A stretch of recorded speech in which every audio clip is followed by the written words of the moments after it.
MIC, magnetic effect of electric current. Okay, magnetic effect of electric current. Magnetic effect of electric current. Okay, magnetic effect of electric current. Okay, बरं current कसा form होतो मागच्या topic मध्ये शिकलोय. तर current is result of moving charge. Current is result of moving charge. Okay, तर charge, rate of flow of charge, okay, is called as current. कळतंय current कशाला म्हणतो.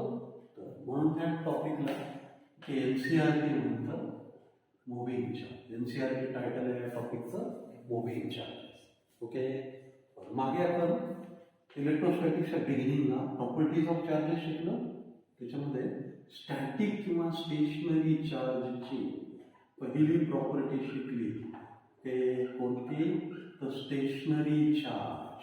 Okay, induces or produces electric field around itself. Stationary charge काय करतो. Electric field. Okay, तर moving charge. Okay, जर charge मध्ये movement असेल.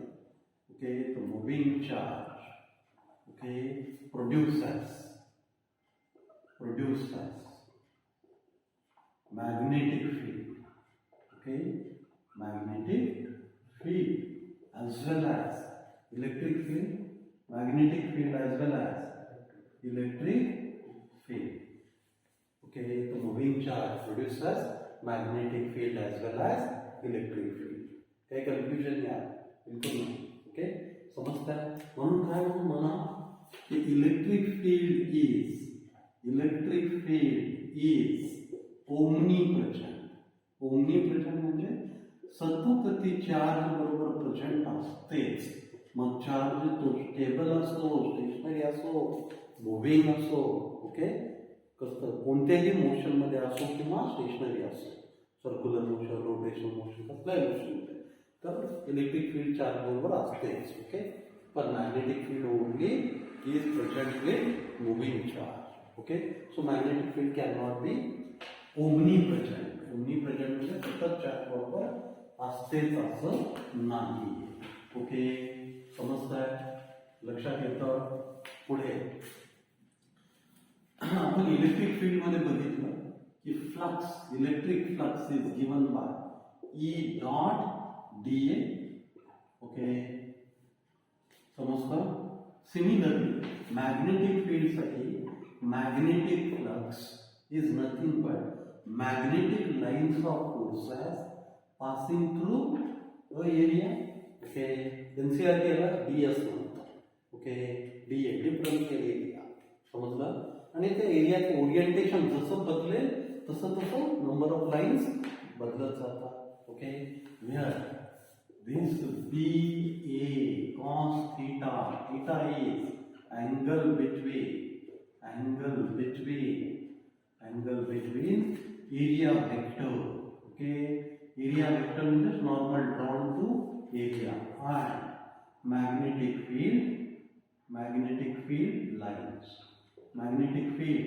lines. समजतं. ओके, तर BA cos theta. काही कन्फ्युजन. हा फ्लक्सचं युनिट असतं. मॅग्नेटिक फ्लक्सचं युनिट असतं weber. Unit of magnetic flux is weber. Weber is the unit of magnetic flux. Okay, phi b चं युनिट आहे वेबर. Okay, unit weber. कळतंय. काही कन्फ्युजन. पुढे जर मॅग्नेटिक फ्लक्सचं वेबर असेल तर हा ए इकडे येईल आणि phi by A is B होईल. ओके, मग बी चं युनिट काय होईल. Weber per metre square is the unit of the magnetic field or magnetic induction. Okay, magnetic field. तो magnetic field चे युनिट करता वेबर पर मीटर स्क्वेअर. आणि ह्यालाच आपण आणखी एका नावाने ओळखतो tesla. Okay, this is called as tesla. Okay, weber per metre square or tesla. कळतं? बरं, युनिट्स क्लिअर आहेत. जे क्वेश्चन्स आपण तिकडे सॉल्व्ह केली आहे तशीच क्वेश्चन्स आपण इकडे पण सॉल्व्ह करतोय. ओके, समजतंय? The magnetic effect of electric current. तर हा इलेक्ट्रिक करंटचा किंवा मुव्हिंग चार्जचा पहिला मॅग्नेटिक इफेक्ट काय म्हणतो? इफेक्ट काय म्हणतो? तर जनरेशन ऑफ और induction of magnetic field. Okay, तर प्रत्येक मुव्हिंग चार्ज काय करतो? मॅग्नेटिक फील्ड तयार करतो. हा मुव्हिंग चार्ज हा जर कंडक्टर कन्सिडर केला. ओके, तर हा कंडक्टरवरनं करंट वाहतोय, मधनं करंट वाहतोय, म्हणजे चार्जेस कसे आहेत? मुव्हिंग चार्जेस आहेत. तर प्रत्येक हा मुव्हिंग चार्ज काय निर्माण करतो? Magnetic field. आणि ही मॅग्नेटिक फील्ड ओके, तर राईट हँड थंब रूलनी आपण कॅल्क्युलेट करतो. If thumb shows the direction of current passing, then folded finger shows the direction of magnetic field produced. The right hand thumb rule, the right hand okay thumb rule okay is used, okay, gives direction of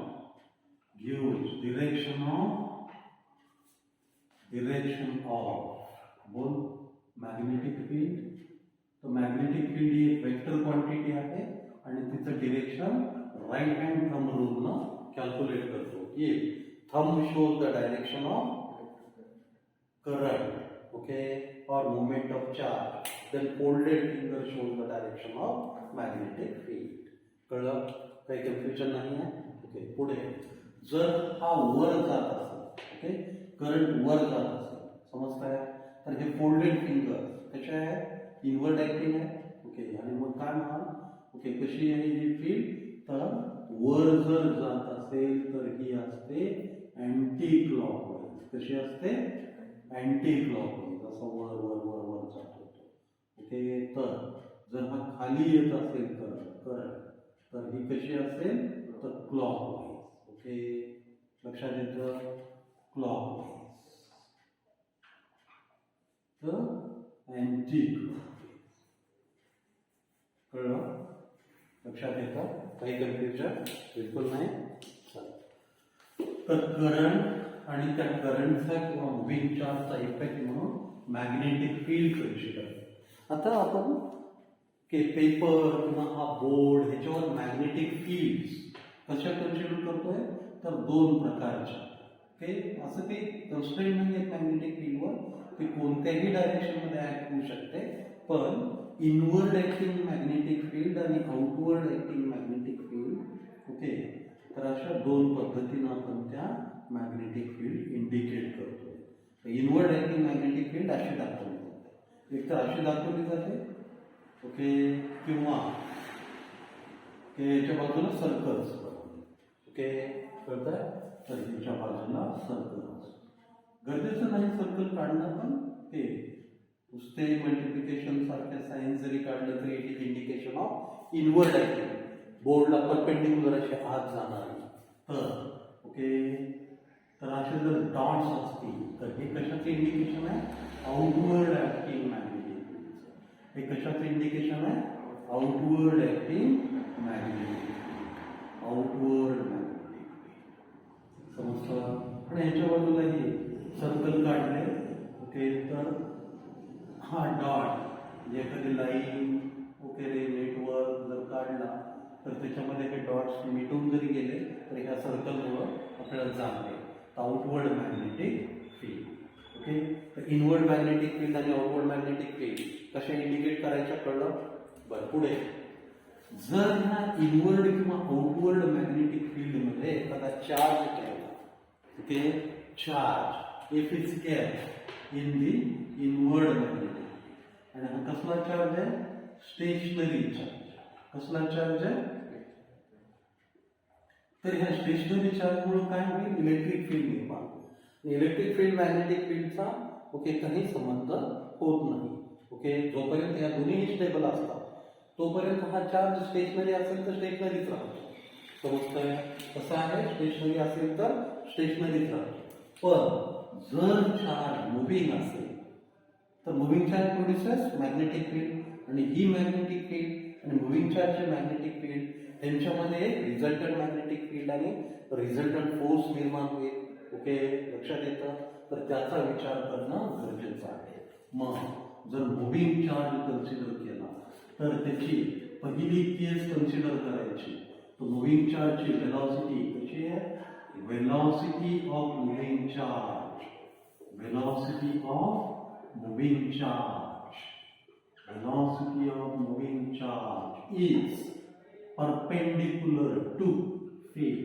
Velocity of moving charge is perpendicular to magnetic field. Okay, जर ही inward acting असेल तर ती horizontal किंवा vertical असेल. समजतंय? तर okay, याच्यावर काय परिणाम होतो?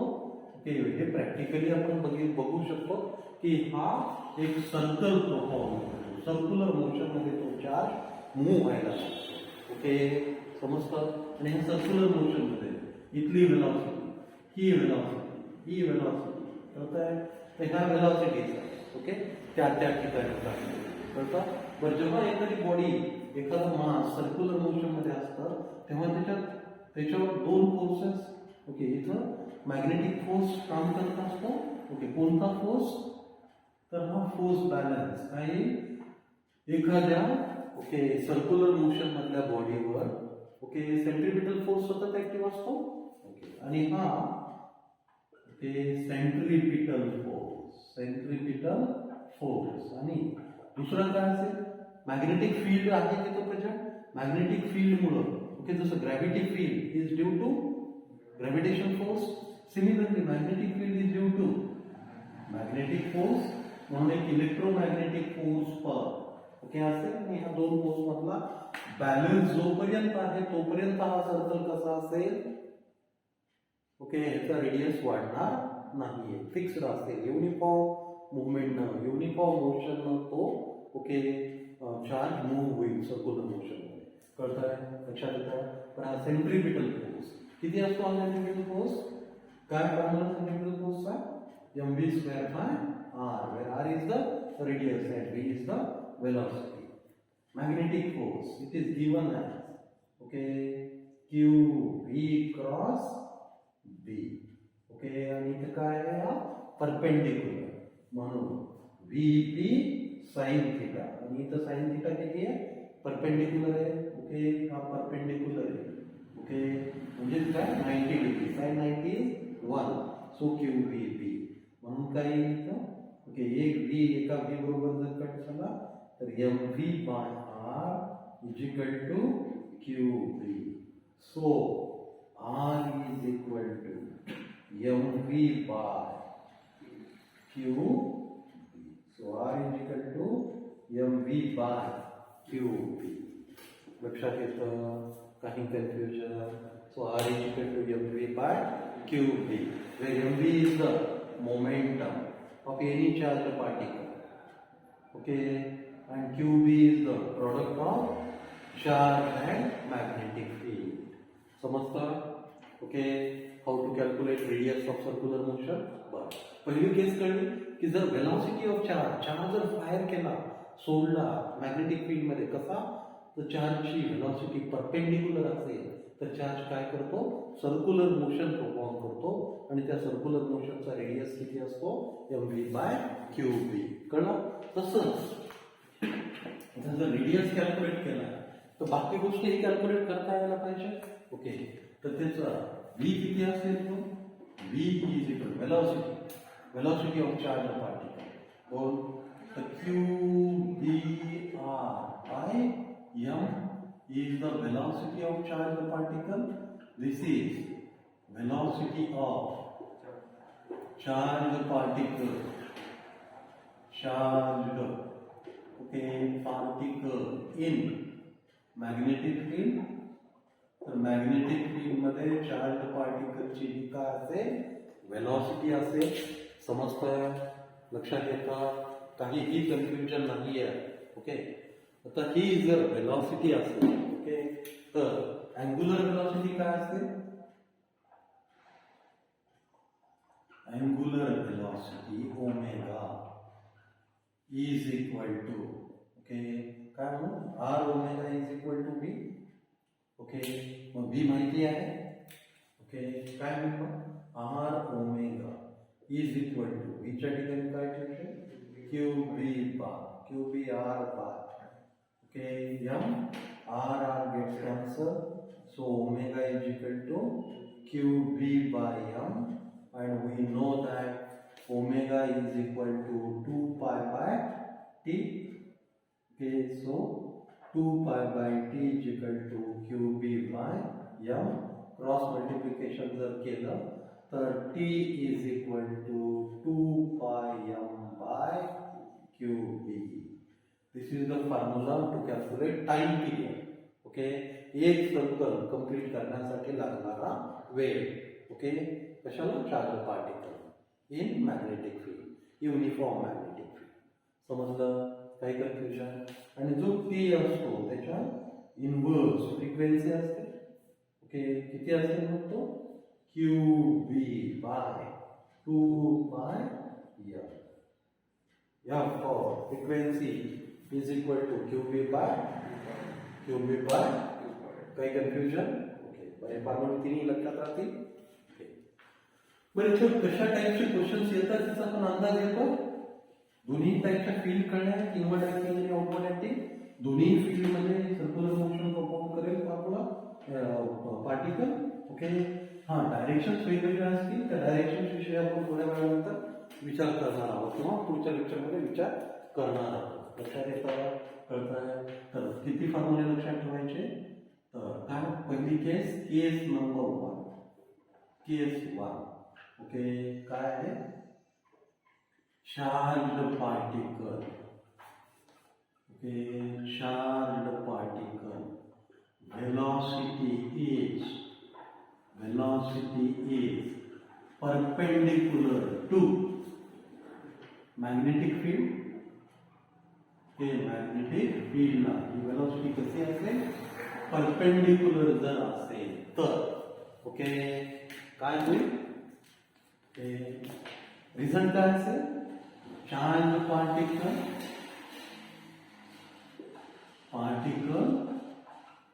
Okay revolves in circular motion result असेल revolves in circular motion okay आणि मग त्या सर्क्युलर मोशनची रेडियस कशी दिली जाईल बोल radius of circular motion r is equal to बोल mv by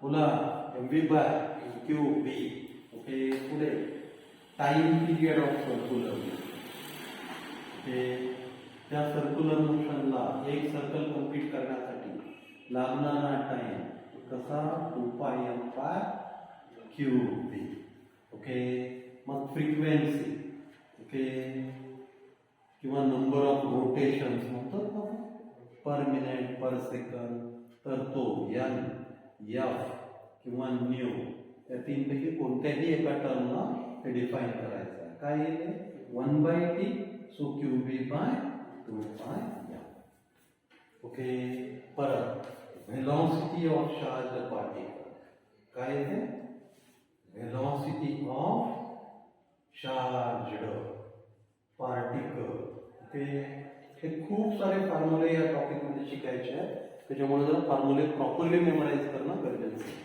velocity of charged particle is काय म्हणते q b r by m q b r by m okay समजताय तर angular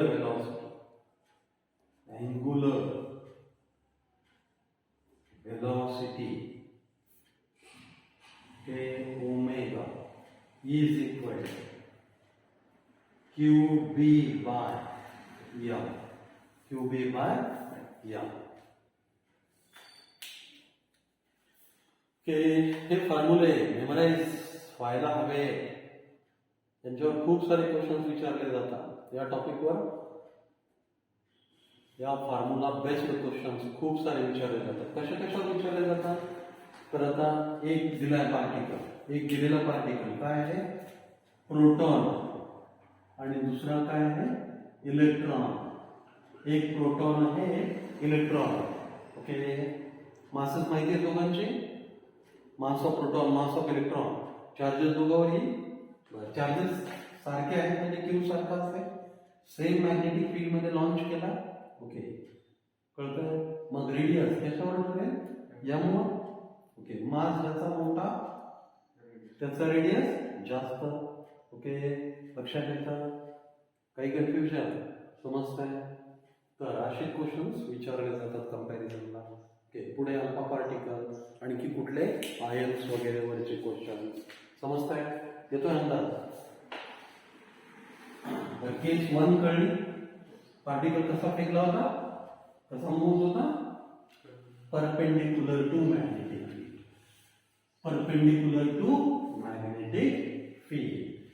ओके, आता if particle is not perpendicular, okay, moving particle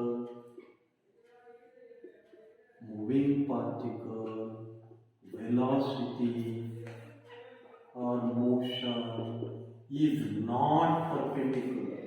म्हणजेच काय? is not perpendicular म्हणजेच काय आहे? inclined आहे. ओके, inclined आहे. लक्षात येतं? जर ही वेलॉसिटी कशी असेल? इन्क्लाइन्ड असेल. काही कन्फ्युजन? तर काय होईल? ओके, तर ही वेलॉसिटी अशी समजतं. तर ह्या वेलॉसिटीचे असे दोन कंपोनंट येतील, व्ही एच, आणि इकडे येईल V vertical, V horizontal. V horizontal इकडे खेचण्याचा प्रयत्न करेल, तर व्ही व्हर्टिकल वर खेचण्याचा प्रयत्न करेल. ओके, समजतं? आणि काय होईल? अशी मोशन होईल. ओके, अशा मोशनला आपण काय म्हणतो? Okay, such a motion is called helical.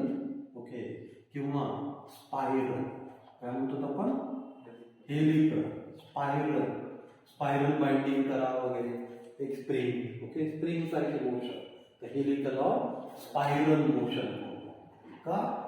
तर हॉरिझॉन्टल कंपोनंट तुला हॉरिझॉन्टली ओढण्याचा प्रयत्न करेल, तर वर्टिकल ओढण्याचा. ओके, हा VH काय असेल?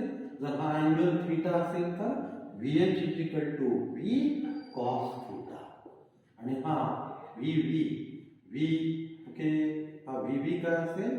तो V sin थीटा. लक्षात येतं? आणि ह्या दोन ओके सर्कल मधल्या डिस्टन्सला काय म्हणतात? पिच. काय म्हणतात? Okay, horizontal distance. ओके, मग हा हॉरिझॉन्टल डिस्टन्स जर कॅल्क्युलेट करायचा आहे, बऱ्याच वेळा पिच कॅल्क्युलेट करायचा, तर हा पिच कसा कॅल्क्युलेट करशील? ओके, तर पिच काय? हॉरिझॉन्टल डिस्टन्स आहे. ओके, मग वेलॉसिटीची डेफिनेशन माहिती आहे? कोणती वेलॉसिटी? VH. ओके, तर वेलॉसिटीची डेफिनेशन काय? Pitch per time. Okay, velocity is equal to pitch per time.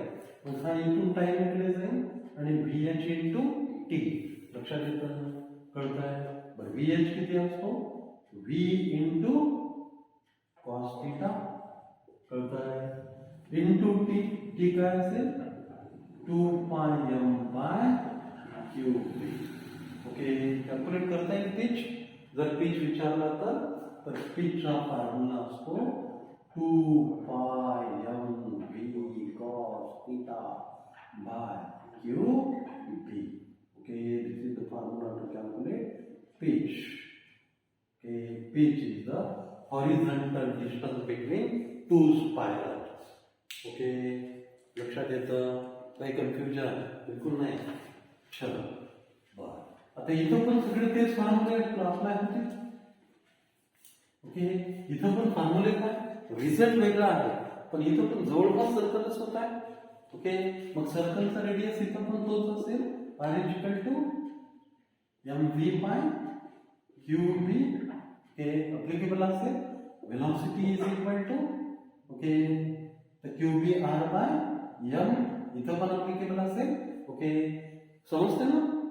बाकी ह्या फ्रिक्वेन्सी टाइम पिरियडचे सेम केसेस इथं पण अप्लिकेबल असतील. ओके, कळलं हे? आता तिसरा तिसरा इफेक्ट, ओके, चार्ज परपेंडिक्युलर सोडला तर सर्क्युलर मोशन, इन्क्लाइन जर सोडला तर स्पायरल मोशन. आता इफ चार्ज इज लॉन्च, ते चार्ज कसला चार्ज, मूविंग चार्ज, ओके, समजताय, is in both the fields, is in both the fields. Both म्हणजे कोणत्या, electrical as well as magnetic. Okay, electrical field as well as magnetic field, electrical field as well as magnetic field. समजतं, लक्षात येतं. Okay, आपण दोन्ही field consider करूया. Let us consider this as a, okay, electric field. Okay, let us consider both the fields are perpendicular to each other. Now, y direction मध्ये जर electric field, okay, flow होते, तर let us consider that z direction मध्ये, okay, काय होते, magnetic field. Okay, y direction मध्ये electric field, z direction मध्ये magnetic field, ही direction y. तर ह्या दोघांनाही परपेंडिक्युलर असा काय जातो, चार्ज. ओके, लक्षात येतं. पुढे हे समजणार आहे की असं का होतोय आणि आता हे प्रूव्ह पण होणार आहे. समजताय, लक्षात येतं. v is the velocity of charge, v is the velocity of charge. कसली वेलोसिटी आहे ही, युनिफॉर्म वेलोसिटी ऑफ चार्ज. कसली velocity, uniform velocity of charge. Okay, जर असं कन्स्ट्रक्शन असेल, लक्षात येतंय ना, कसं कन्स्ट्रक्शन असेल, electric field acts in y direction, magnetic field acts in z direction. Okay, तर रेझनचा रिझल्ट काय असेल, okay, velocity of movement of charge, velocity of charge, okay, is in x direction. समजलं, लक्षात येतं. बरं, तर जिथे इलेक्ट्रिक फील्ड प्रेझेंट आहे तिथे इलेक्ट्रिक फील्ड फोर्स अप्लाय होतो आणि electric field force, okay, is always acting in same direction with electric field. Okay, but magnetic field force whether will act in same direction or else we don't know. Okay, तो act होतोय की नाही हे आपण आता prove करूया. Okay, कळलं नाही, काही कन्फ्युजन. इथे फोर्स शिकतोय आपण, कोणता, Lorentz force. Okay, it is vector sum of electric field force and magnetic field force. Lorentz force is the vector sum of electric field force and magnetic field force. कळलं, काही confusion. Electric field force कसा दिला जातो, Q E, okay, plus magnetic field force आता बघितला V cross T. समजला, पहिल्या दोघांतूनही आपण क्यू कॉमन काढूया. ओके, क्यू कॉमन काढूया, मग काय होईल, तर E, okay, plus V cross बी.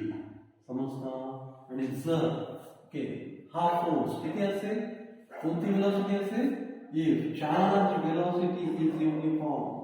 चार्ज वेलोसिटी कशी आहे, युनिफॉर्म, तर Newton's first law of motion लागू होईल ना. Okay, first motion, okay, law of Newton's law of motion ची फर्स्ट लॉची स्टेटमेंट काय आहे, if a body is at rest it will try to be at rest. Okay, and if body is in uniform motion it will try to be in uniform motion till an application of external force. Okay, मग जर uniform motion मध्ये आहे तर external force present आहे का, नाही आहे, म्हणजेच हा रिझल्टंट फोर्स किती आहे, 0 आहे.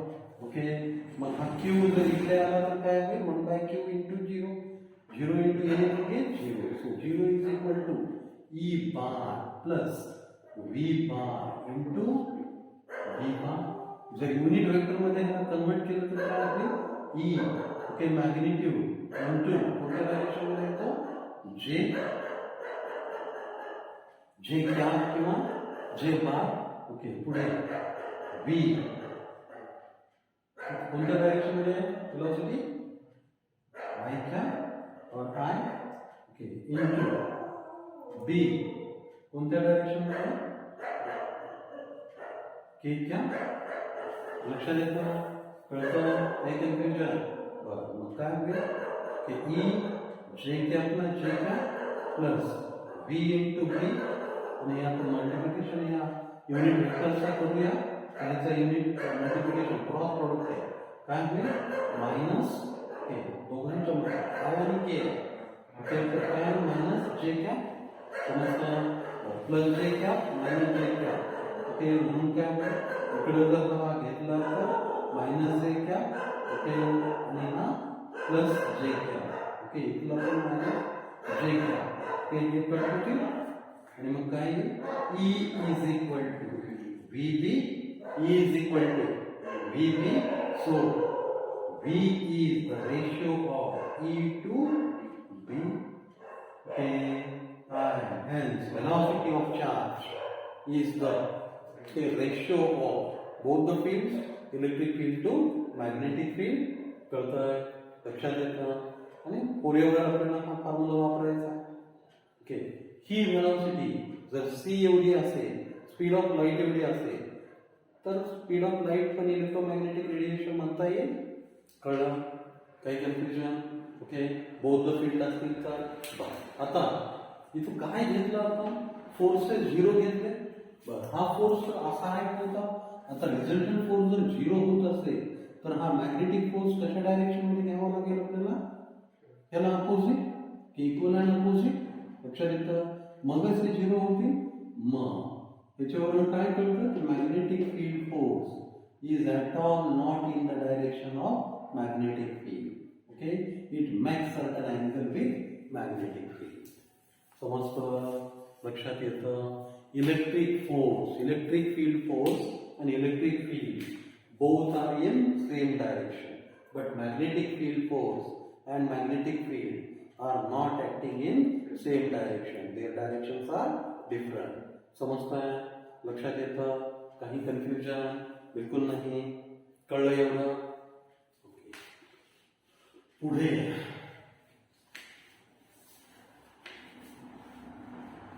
जसं आपण कुलोम्स लॉ वापरतो कशासाठी मॅग्नेट इलेक्ट्रिक फील्ड कॅल्क्युलेट करायचं. Okay Coulomb's law. Okay Coulomb's काय वापरतो कुलोम्स लॉ तर दोन चार्जेससाठी किंवा electric field is given by Coulomb's law आहे 1/4πε0 q by r². ओके समजतंय. ओके here 1/4πε0 is called as permittivity.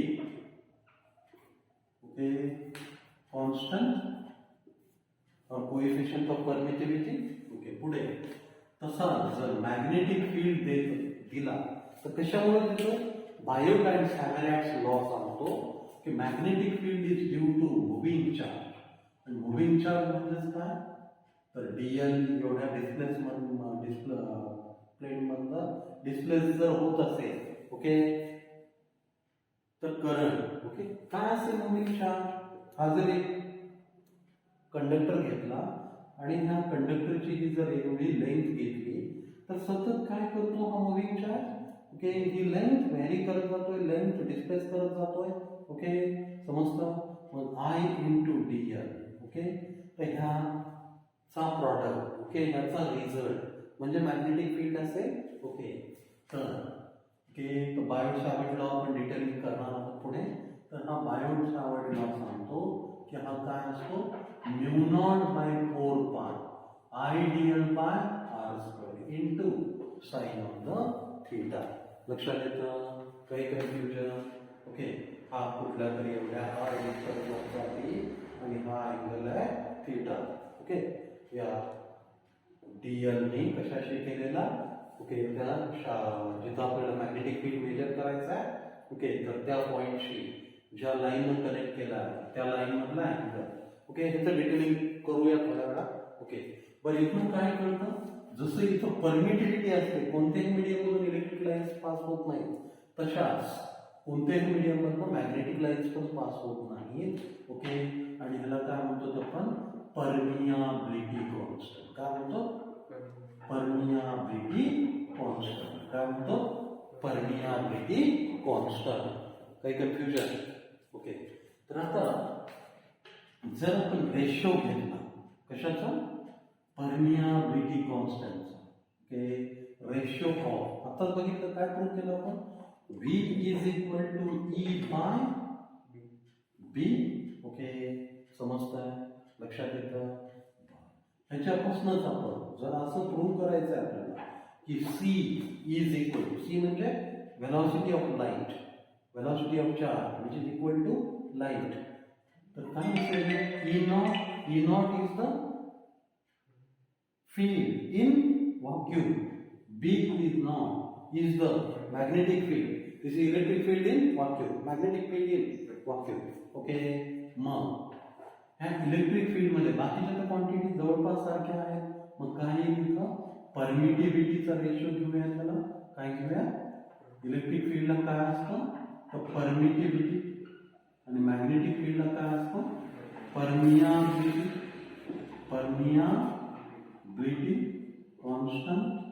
Okay, constant. Okay, बरं काय असेल ना मग? C इज इक्वल टू किती? Permeability constant, permittivity constant 1/4 pi epsilon. इथं काय परमियाबिलिटी कॉन्स्टंट? तर म्यू नॉट बाय 4 पाय. समजलं? लक्षात येतं? बरं, मग हा जर असा झाला 1/4 पाय एप्सिलॉन नॉट आला, खालची टर्म वर घेतली तर हा काय होईल? 4 पाय बाय म्यू नॉट. समजतंय? बरं, हा 4 पाय गेट्स कॅन्सल, तर काय होईल इथं? ओके, C म्हणून. ओके, C कसा येतोय? ओके, हे प्रूव्ह करतोय आपण E नॉट बाय B नॉटचा रेशो घेऊन वगैरे, किंवा हा परमियाबिलिटीचा रेशो घेऊन. कळलं? ओके, पुढे काय येईल इथं? 1 by okay epsilon naught mu naught. बरं, 1/4 पाय एप्सिलॉन नॉटची किती असते व्हॅल्यू? 9 × 10⁻⁹. तशीच याची व्हॅल्यू असते ओके 10⁻⁻⁷. ओके, किती असते? 10⁻. मग हा जर वर गेला तर काय होईल? 9 × 10⁻16. Okay, which is equal to 3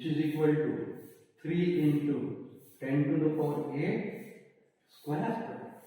Okay, so is equal to 1/epsilon naught mu naught. Okay, this is C. So C square is equal to 1/epsilon naught mu naught. म्हणून आपण काय करू? Okay, and C is equal to 1/√epsilon naught.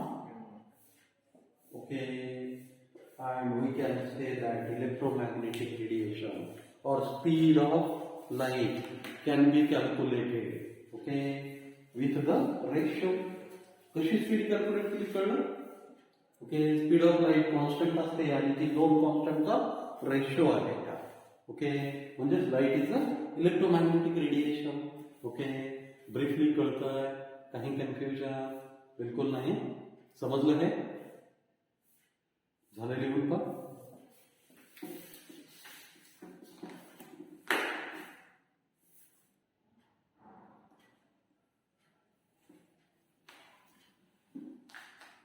पुढे जसा charge in magnetic फील्डचा परिणाम बघितला तसा conductor in magnetic field. Conductor in magnetic field. Okay, conductor okay in magnetic field. कसला आहे कंडक्टर? जर कॉन्स्टंट असेल तर त्याच्यावरचे सगळे चार्जेस पण कॉन्स्टंट असेल, स्टेबल असेल तो. ओके, युनिफॉर्म असेल तर काय असेल? सगळे चार्जेस पण स्टेबल असतील. पण जर कंडक्टर कसा असेल? मुव्हिंग असेल. Conductor in magnetic field. कसला कंडक्टर? Moving conductor. लक्षात येतं? तर त्याच्यावर चार्जेस पण मूव्ह होत असतील. समजतं? तर कसला कंडक्टर कन्सिडर करतोय आपण? Moving conductor. कसला कंडक्टर? Moving conductor. ओके. तर एक कोणताही इनवर्ड किंवा आउटवर्ड ऍक्टिव्हला चार्ज कन्सिडर केला आपण आणि ह्याच्यामध्ये ही फ्रेम आपण अशी बांधून ओढतोय. Okay. We are pulling this frame. समजतं? We are pulling this frame. जर आपण ह्या फ्रेमला ओढत असू तर काय होईल बघा? ते ओढत असू तर ह्याच्यावरचे चार्जेस मूव्ह होतील की नाही? ओके. कळतंय? आपल्याला काय माहिती की force is equal to Q V P sine theta. कळलं? काही कन्फ्युजन? इथे तर हा परपेंडिक्युलर जातोय म्हणून साइन 0 घेतला तरी हरकत, साइन 90 घेतला तरी हरकत. परपेंडिक्युलर आहे फील्डला. ओके. याची मुवमेंट हॉरिझॉन्टल आणि फील्ड इनवर्ड आहे. ओके. म्हणून sine theta is 90 degree. Sine 90 is 1. Okay. काही कन्फ्युजन? पुढे F equal to Q into VB. Okay. आता हा V काय आहे? Displacement per time into B. Velocity is displacement per time. कशाची? तर ह्या कंडक्टरची डिस्प्लेसमेंट. ओके. लक्षात येतं? ओके. मग जर हा T इकडे आणला Q बाय T या याला असाच ठेवला. ओके. साइन थिटाला साइन थिटा. लक्षात येतं? तर हे Q बाय T ला आपण काय म्हणू? I. ओके. हा B ला B आणि L. ओके. तर BIL sine theta is the force on conductor. The electromagnetic force experienced by moving conductor is given as BIL sin theta. The force, okay, on, okay, conductor. Kasla conductor? Moving conductor. The force on conductor in magnetic field, in uniform magnetic field, is given as F is equal to BIL sin theta. F is equal to BIL sin theta, where L is the moment of conductor. किती moment आहे कंडक्टरची? Okay. समजतंय? Displacement of conductor. L is the displacement of conductor. Clear आहे? काही confusion? बिलकुल नाही.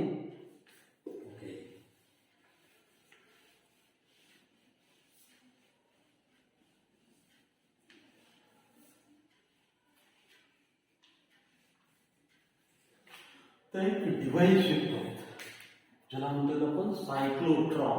काय म्हणतो? सायक्लोट्रॉन. तर cyclotron is a device, okay, which is used to accelerate the charge. Okay. Cyclotron is a device to accelerate. Device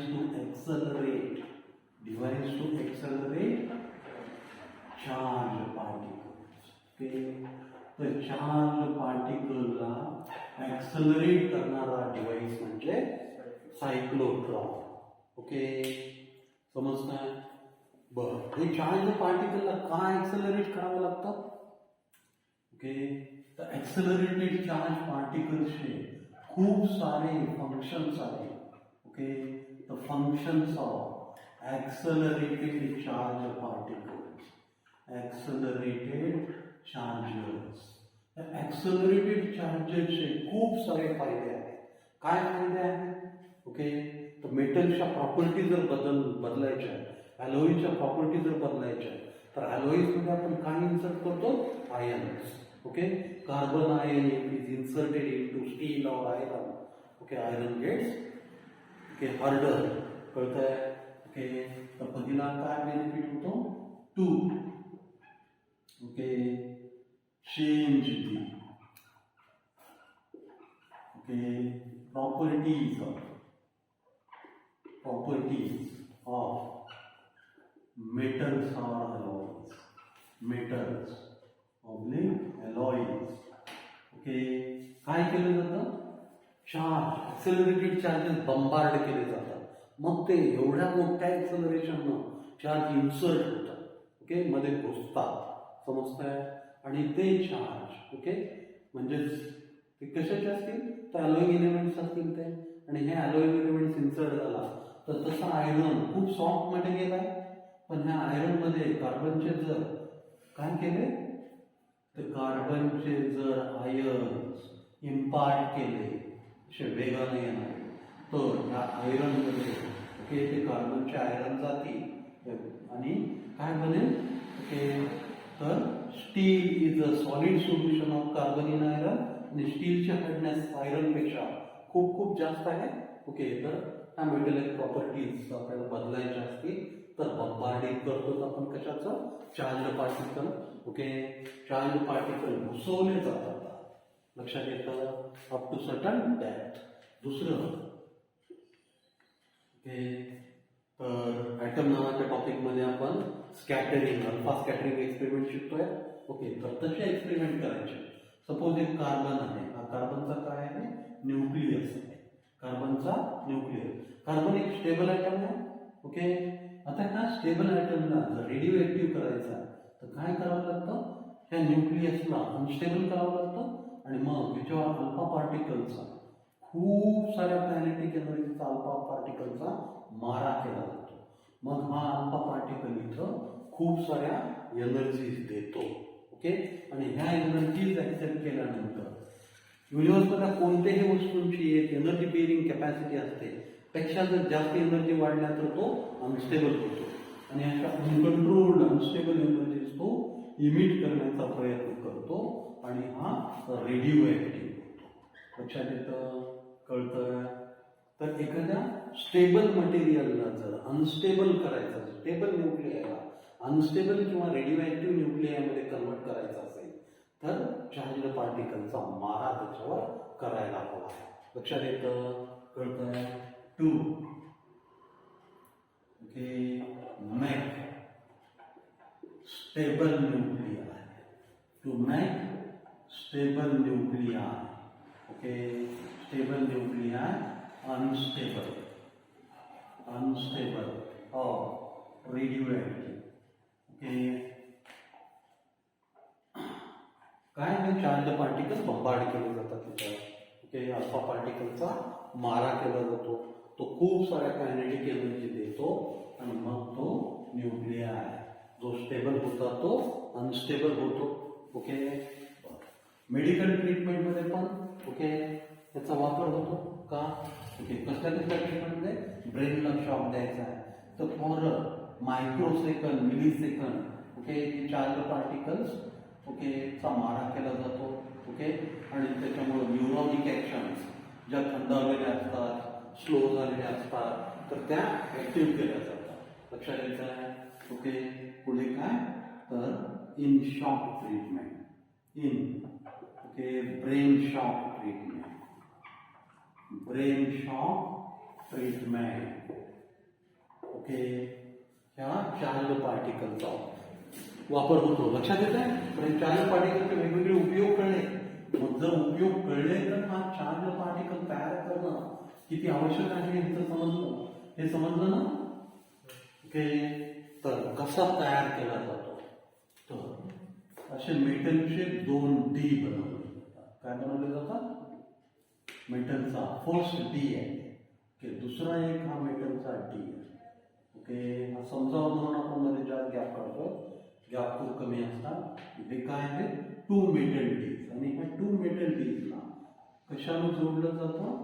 एका alternating supply. This is alternating current supply, alternating current supply.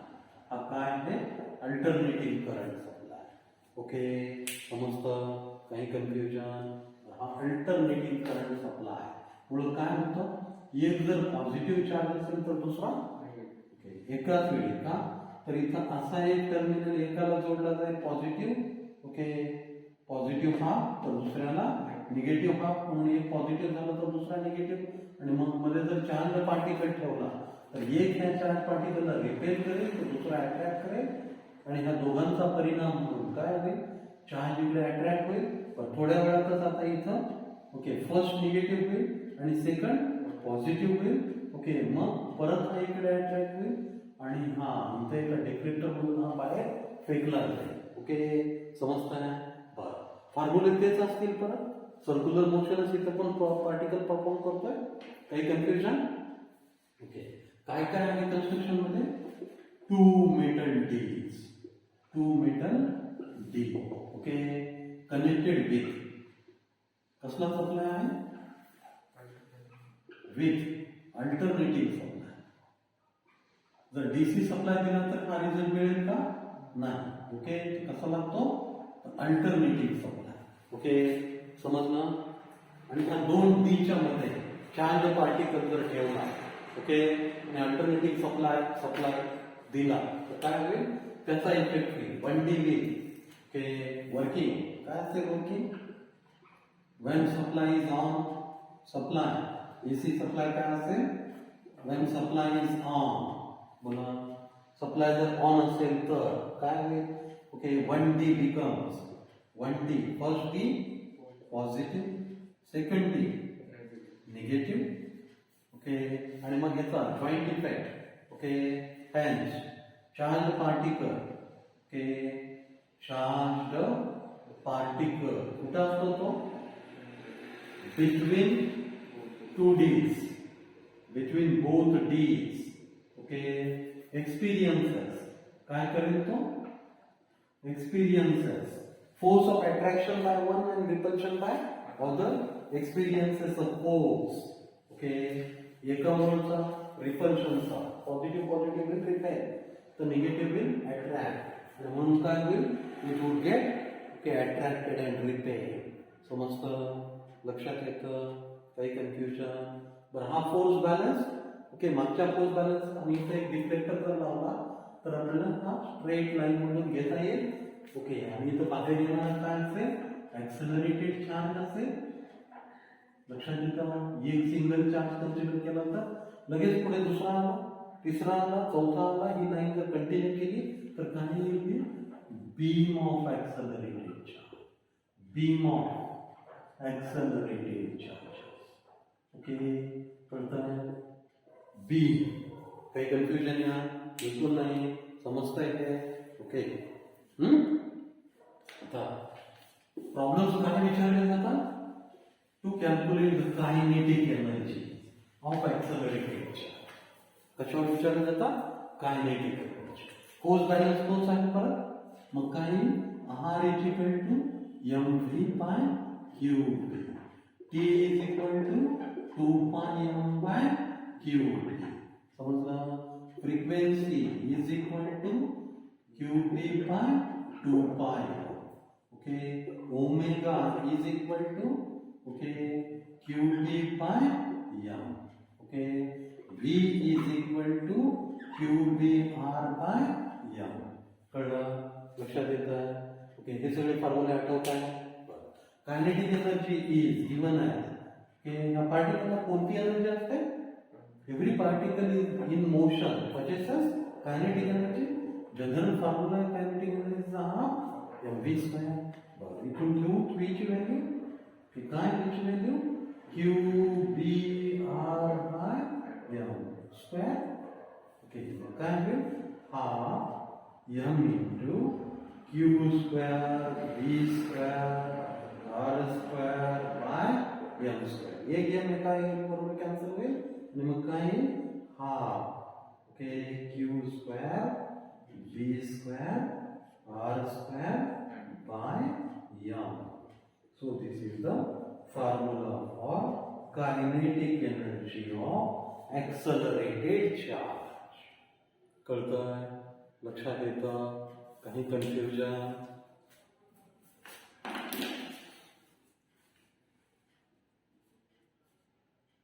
बरं, इथे एक confusion question येतो, त्याचाही विचार करा. तर कुणाची कायनेटिक एनर्जी जास्त असेल? ओके, हेवी पार्टिकलची का लाइटर पार्टिकलची? ओके, तर हा m डिनॉमिनेटरला बघून लोकांना वाटतं की kinetic energy of lighter particle would be more. Okay, पण तसं नसतं. काय असेल इथं? ओके, तर हा r चा फॉर्म्युल्यामध्ये काय आहे बघा? कुठे r mv by qb. m कुठे? वर, आणि हा काय? स्क्वेअर मध्ये. मग त्या m बरोबर हा m कॅन्सल होईल आणि m कुठे जाईल? न्यूमरेटर मध्ये. म्हणून more the mass, more would be the kinetic energy. लक्षात येतं? कळतंय? Okay, heavy particles possesses more kinetic energy and lighter particles possesses least kinetic energy. कळलं?